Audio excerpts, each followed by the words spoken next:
এদিকে শঙ্কর আঢ্যকে গতকাল গ্রেপ্তার করার পর বনগাঁ পুরসভার প্রাক্তন চেয়ারম্যান তিনি কি বলছেন দেখো আপনাকে।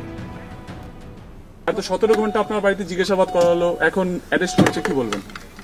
রাত্রিবেলায় আমরা জানতে পারলাম যে এটা হচ্ছে কি পিডিএস না কি আছে তার ইয়েতে, কিন্তু এখানে আমাদের সঙ্গে কোনো ইয়ে নেই। তদন্ত যারা ইনভেস্টিগেশন এজেন্সি এসেছেন তদন্ত করুক, আমাদের বিরুদ্ধে আরো বেশি তদন্ত করুক। আপনাকে কি গ্রেফতার করেছে? অন্যদিকে শঙ্কর আঢ্যর স্ত্রী, যিনি বর্তমানে বনগাঁ পুরসভার ভাইস চেয়ারম্যান, তিনি বিস্ফোরক অভিযোগ করছেন। তিনি বলছেন সকাল থেকে সারা দিন ব্যবসা সংক্রান্ত কথা বলেছেন ইডি অফিসাররা। রাত 12:15 নাগাদ জ্যোতিপ্রিয় মল্লিক শঙ্কর আঢ্যর নাম বলেছে বলে জানিয়ে নাটক করে গ্রেফতার করলো। মিথ্যা অভিযোগে ফাঁসানো হয়েছে দাবি করেছেন রাশন দুর্নীতিকাণ্ডে ধৃত তৃণমূল নেতা শঙ্কর আঢ্যর স্ত্রী জ্যোৎস্না আঢ্য। 7:30 সময় এসেছে, আমি গেট খুলে দিয়েছি। সকাল থেকে সারাদিন ব্যবসা সম্বন্ধে কথা বলেছে, কিন্তু এখন লাস্টে 12:15 সময় দেখতে পেলাম একটা অফিসার আসলো, এসে একটা জ্যোতিপ্রিয় মল্লিকের কাগজ দেখালো, বললো জ্যোতিপ্রিয় মল্লিক আপনার নাম বলেছে কি কেউ বা বলেছে, তার জন্য আপনাকে অ্যারেস্ট করলাম। সারাদিন পরে ব্যবসা নিয়ে চললো, রাত্রে 12:30টার সময় নাটক করলো জ্যোতিপ্রিয় মল্লিকের জন্য আপনাকে অ্যারেস্ট করলাম। জ্যোতিপ্রিয় মল্লিক তো জেলার সভাপতি ছিল, সবার কাছেই তো আসতো, আমরাও সেই জন্যই তো যেতাম, কিন্তু এখন দেখলাম পুরোটাই নাটক। 7:30 থেকে সারাদিন ধরে আমরা সহযোগিতা করলাম।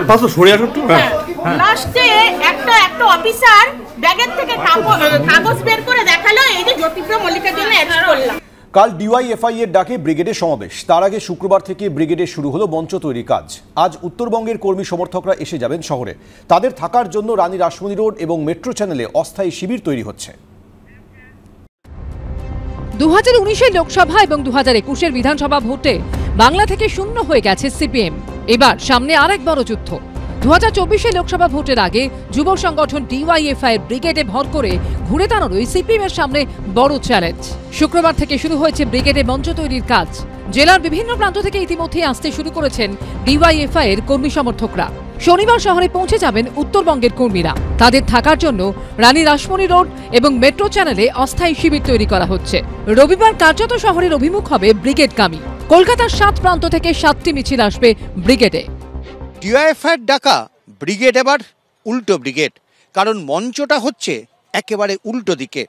নেতৃত্বের দাবি ইতিমধ্যেই গোটা রাজ্য থেকে যে বার্তা আসতে শুরু করেছে তা কিন্তু তাদের কাছে অত্যন্ত ইতিবাচক। নেতৃত্বের বিশ্বাস 7 তারিখের ব্রিগেড হবে ঘুরে দাঁড়ানোর লড়াই।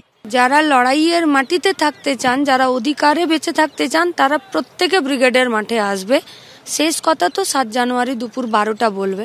বাম ধর্মনিরপেক্ষ গণতান্ত্রিক শক্তির প্রতি সমর্থনে এবং তাদের প্রচারে আবারও আমরা মানুষকে ভোট দিতে বলবো।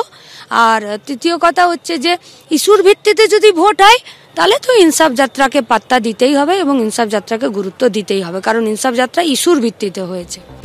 সামনেই লোকসভা ভোট, তার আগে রাজ্য জুড়ে 50 দিন ধরে ইনসাফ যাত্রা করার পর এখন ব্রিগেডের শক্তি পরীক্ষার মুখোমুখি ডিওয়াইএফআই। উজ্জ্বল মুখোপাধ্যায়ের রিপোর্ট, এবিপি আনন্দ, কলকাতা।